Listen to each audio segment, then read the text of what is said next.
Shalom Aleichem, my friends.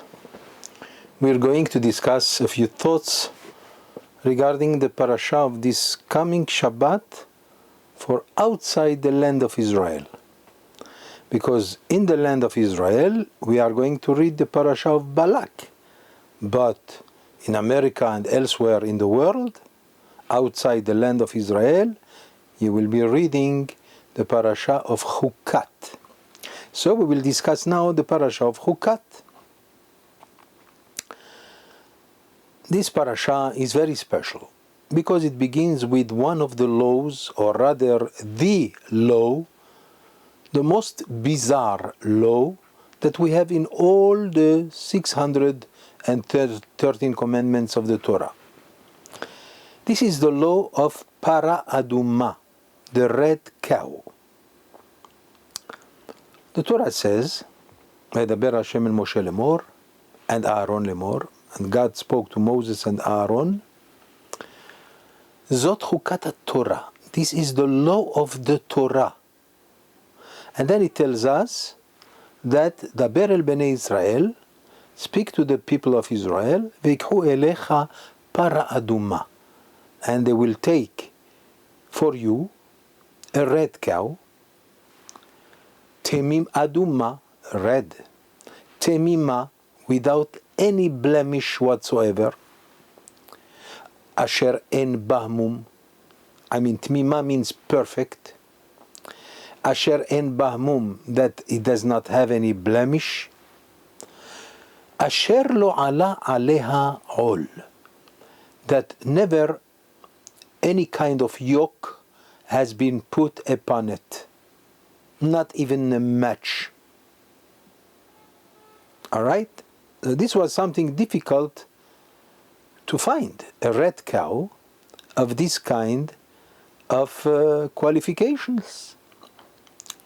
Nevertheless, in the time of Moshe they found one, and according to our sages, they found a red cow for about 9 times. 9 times from the time of Moshe to the time of the Talmud, but then after the destruction of the temple, we have no more red cows, and even if we find incidentally a red cow in our days, we cannot use it because we need first the temple to be rebuilt again, right? And we need a high priest and so forth. What is it that? What is the purpose of this red cow? This commandment of the Torah, which seems to be very illogical. This red cow, once you find it, then the high priest will take it outside the camp of Israel, michutz lamachane, and he shall slaughter it, take some of its blood to sprinkle upon the tent of communion, and then he would burn totally the carcass of the red cow.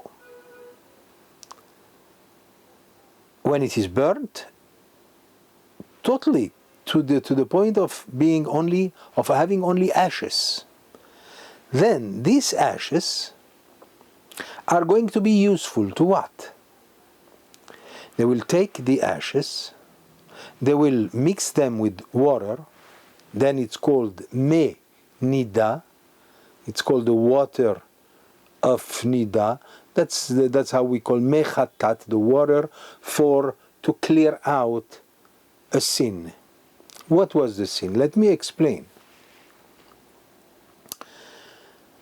As you know, from the time when the Jewish people were out of Egypt, they were told with the first commandment that they should bring a korban pesach, a paschal lamb. And they should, on the eve of Pesach, they should eat it together with a group and so forth. There are many laws regarding it. There was only one condition, that all those who participated in this pleasure, let's put it this way, of eating the Korban Pesach, the Paschal Lamb, had to be pure. Especially pure from any contamination that was because you touched a dead body or you were in the tent of a dead body. And some of the sages explain that also if you were contaminated by the impurity of Avodah Zarah, of an idol, then the only way to purify him was this way: to sprinkle upon him the water mixed with the little bit of ashes that came from the burned red cow, and you do it several times for 7 days, on the third day, on the seventh day again, and then he is purified.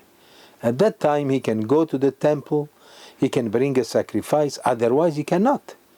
He couldn't being in the situation that he is tameh, that he is impure from the dead. Let's say, for example, when they came out from Egypt, they brought with them the body, the bones of Yosef HaTzadik, of Yosef, the righteous, the son of Yaakov.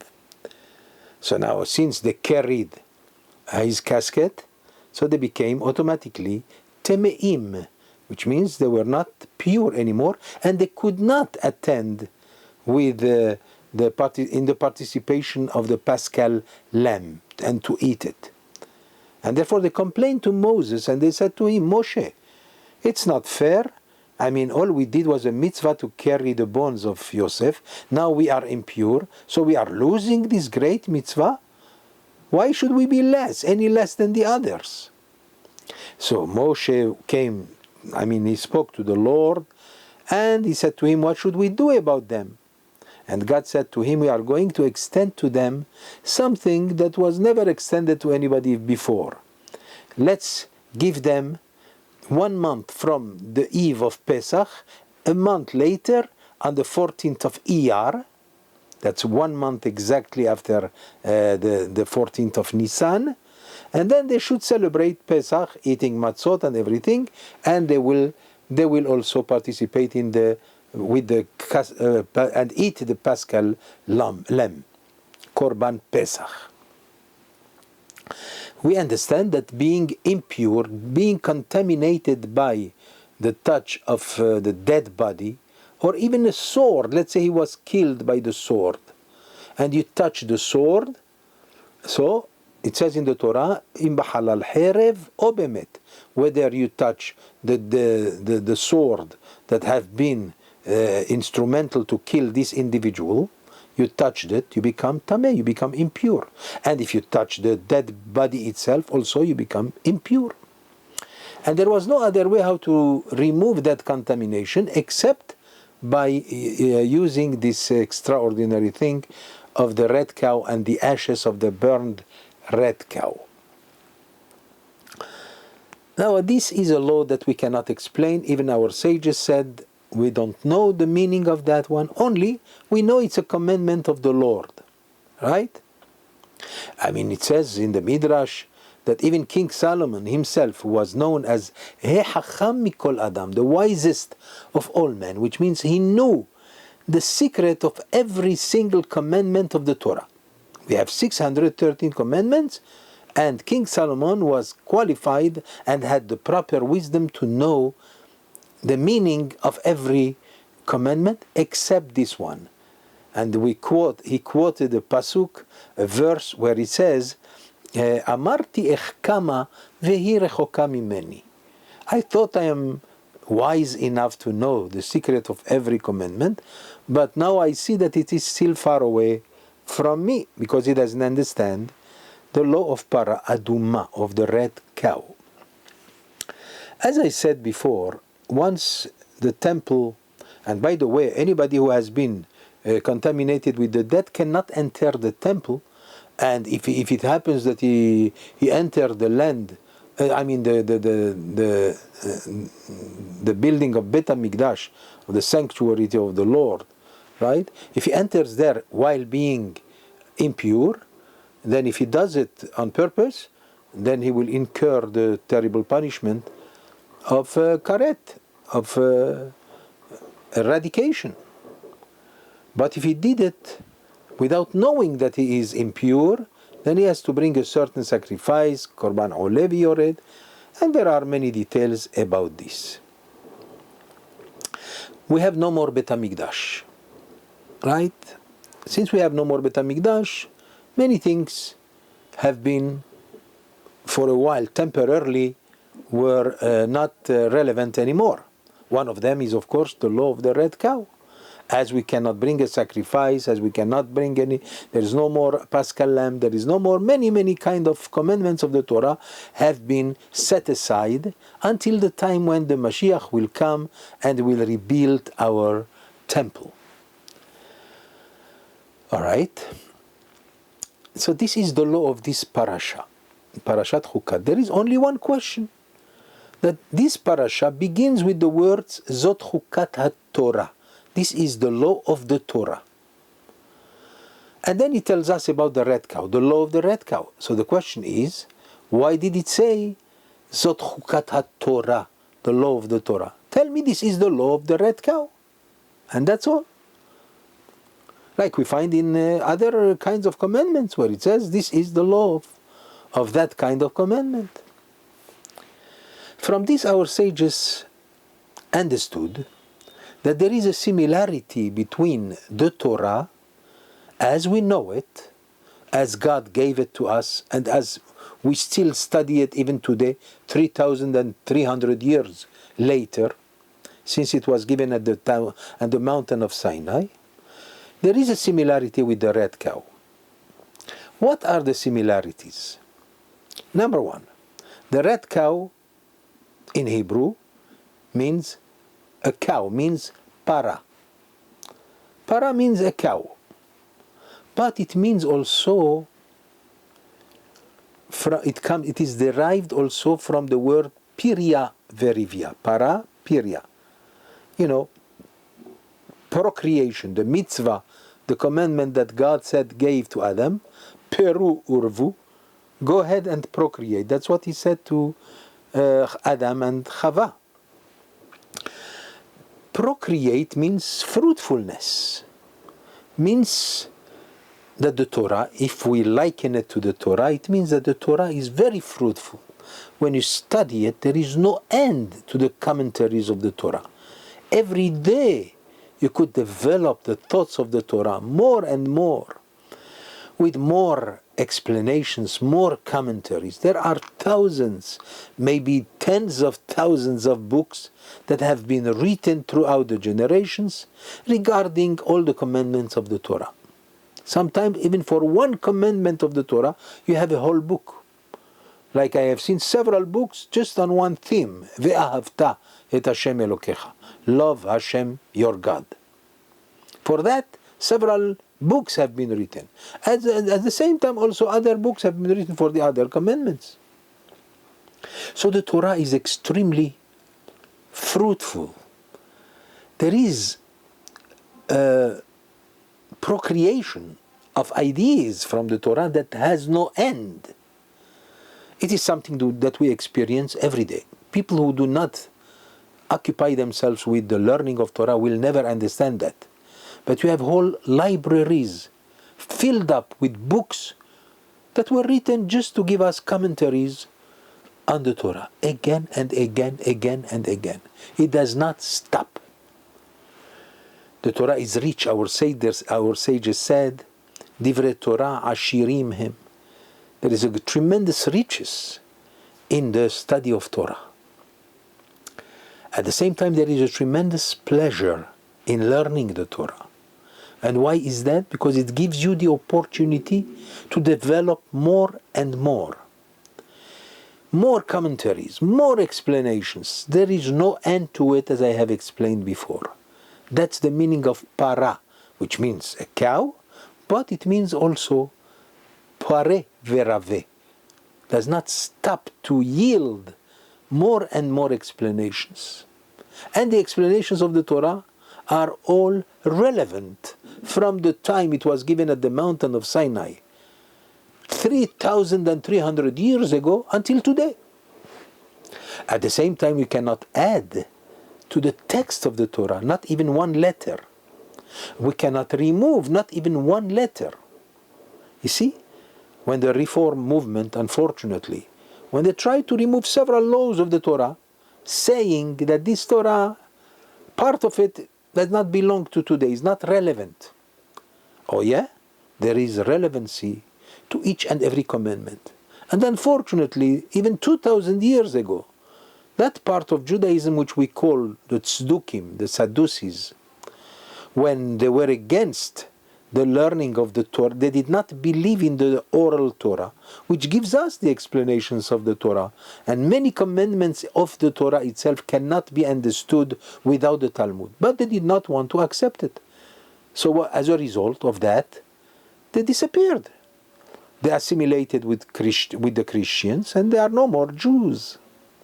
Today, we, the Jewish people, chosen by the Almighty God, are here again today, 3,300 years later.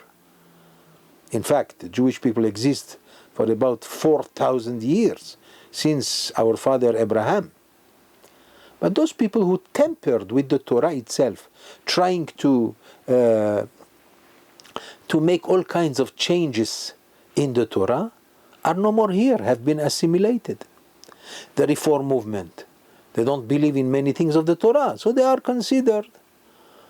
They are still Jewish. We hope that they will come back to the real Judaism, but real Judaism does not recognize them to be the people who keep the 613 commandments, unfortunately. And we hope that this situation will be, Be'ezrat Hashem, with the help of God, it will be resolved.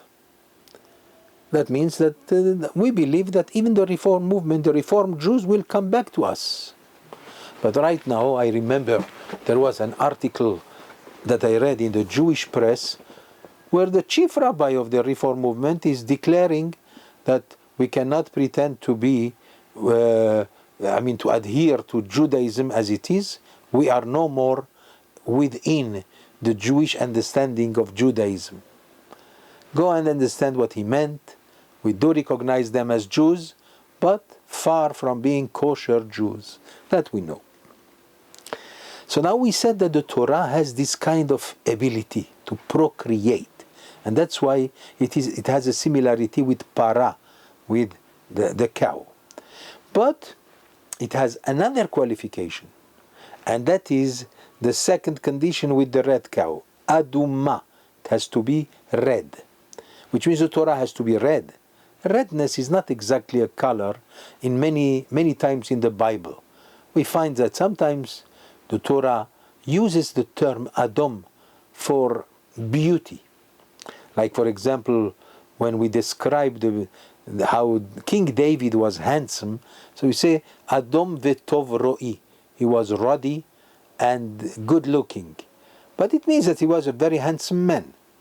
So many times we find in the Talmud or in the Torah, when it's talking about the redness, it's not the color that's red, it's the beauty of the Torah. I have not enough words to explain how beautiful is our Torah. For that, you have to go into it. Like it says in the verse, Ta'amu ur'u ki tov Hashem. You have to taste it. You have to be like the old Jewish people who stood at the mountain of Sinai, who said, Na'aseh v'nishma. We accept the Torah and then later we shall understand. That's what it means. If we don't do that, we will never be able to taste the sweet taste of the Torah.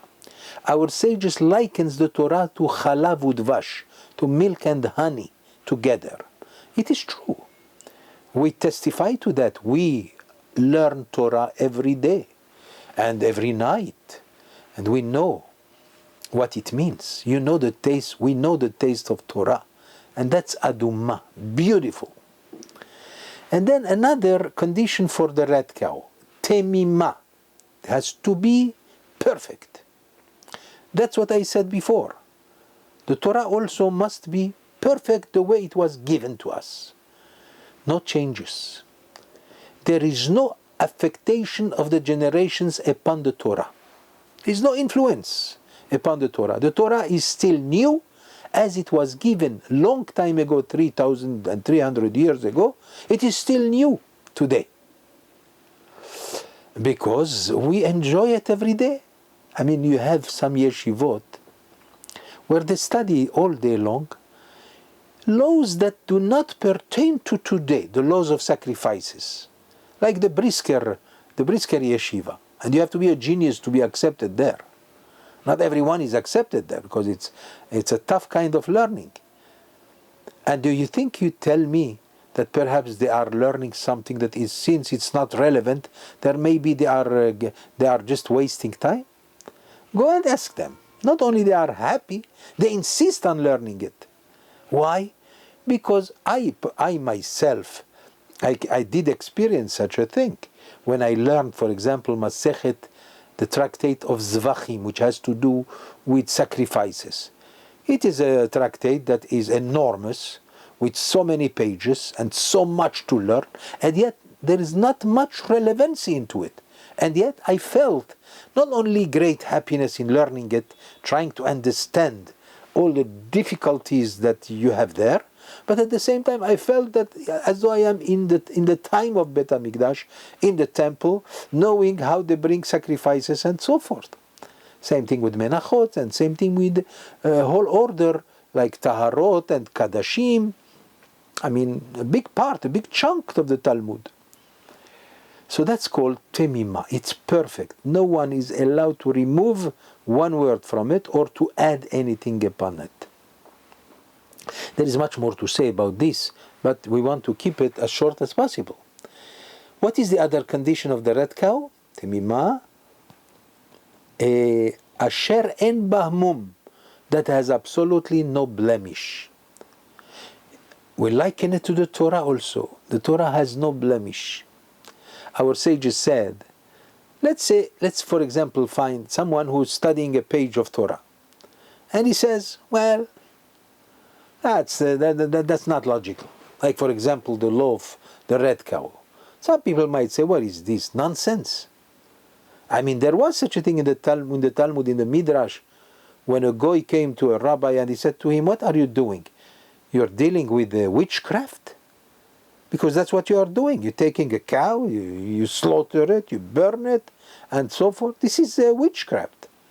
The rabbi gave him a certain answer, which was not enough for his disciples, but at the same time he gave him a good answer. He says, what do you want? I mean, we are not expected to know the meaning of every commandment, since the commandments of the Torah were given by the Lord Himself, by God Himself. Do we pretend to have the same quality, the same level with the understanding of God? It's impossible.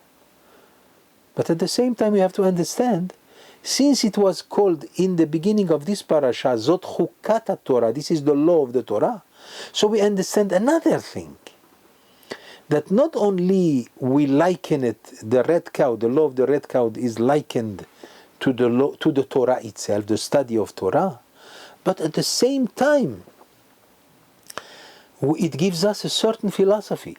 The philosophy of learning Torah without expecting to know the true meaning of everything. We trust that this, of course, we have to find as much logic as possible for us. But we should keep in mind that this is not, in reality, the truth of the Torah. This is one part, perhaps. Our logic could be a little detail that perhaps was meant by God Almighty. But God has a different understanding on each one of the commandments of the Torah. You understand? So therefore, we cannot change anything, but at the same time, we know that this is a Torah for which we are so proud that we are the Jewish people who received that Torah at the mountain of Sinai. One more detail should be kept in mind, that we were not just one person who saw what happened at the mountain of Sinai. It was not one person who saw it. Well, approximately between 3 million Jews, or 6 million Jews according to the opinion of Rabbi Yonatan ben Uziel, 6 million Jews stood there. We have seen it. Our sages said that even us, our souls were there. at the time when God gave the Torah to the people of Israel. Unlike the other religions, who are based on what? On the testimony of one or two persons. Here you have two persons who have seen him being resurrected. Go and believe that, and base the whole religion upon that. Or another case in which one person have seen the angel Gabriel. He came back and he said, well, now we have to start a new religion. I don't want to mention which one, it's known. But the Jewish people cannot do that. Why? Because 6 million Jews were there. That's 6 million witnesses. That's the difference between the religions and the Jewish religion. Now the other religions, they say that indeed it is true that God gave us the Torah, gave the Jewish people the Torah. But then later on, after the Jewish people have sinned, as though they don't sin, but we have sinned so much, that's why God relinquished us. Well, I don't know how to understand it. I'm sorry if I even talk about this, but this is something that has to be clarified. If God gave us the Torah, having 6 million Jews at the mountain of Sinai, and even if you say 1 million Jews, whatever it is, that's a lot of people, right? So when the day, according to those religions who say that God has rejected us, then he should have rejected us in front of millions of people, like he did when he chose us. How come he did it in such a quiet way? And only 2 people have seen this one, or one guy who pretends this and that. You understand what I mean? So therefore, we have to believe by the fact, as it says about Para Aduma, the red cow, Asher en ba mum, that our Torah has absolutely no blemish. If you find something that you don't understand, remember, our sages said, Imrekhu mikem. If you find some emptiness into the words of the Torah, then don't blame the Torah, blame yourself. Because this emptiness comes not from the Torah, it comes from you.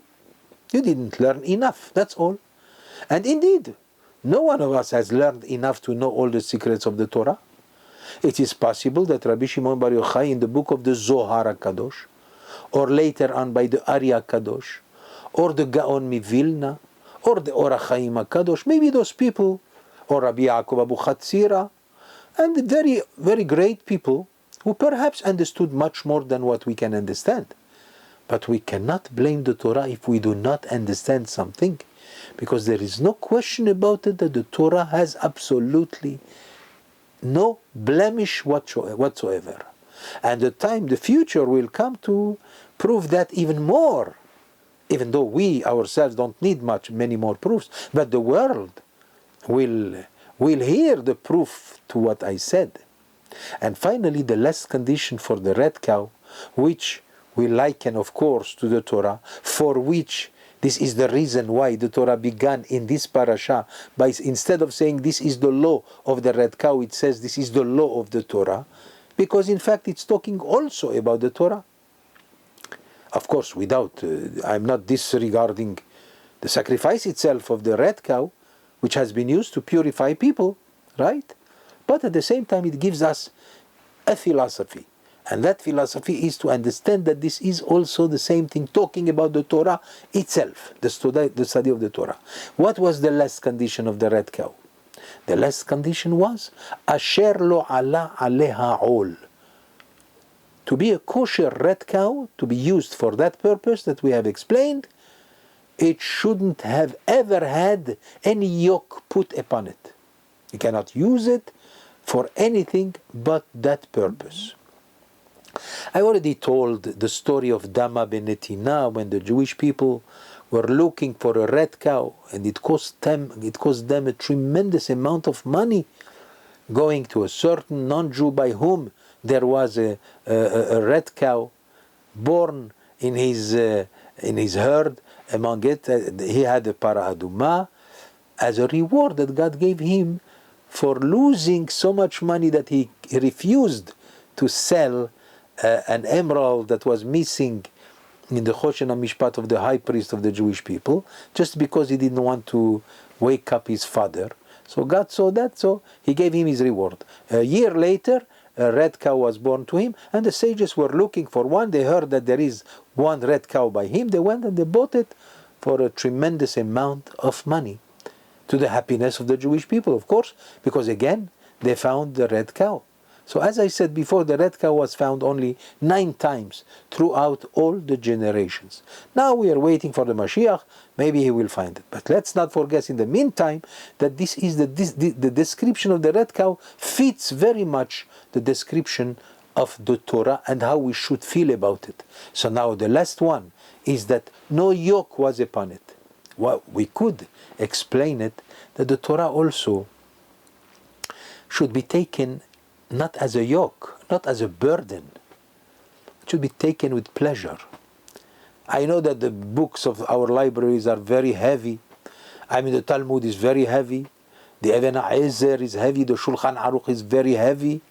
Right? And so many thousands of other books, each one of them very heavy. But the Torah itself, there is no yoke upon it.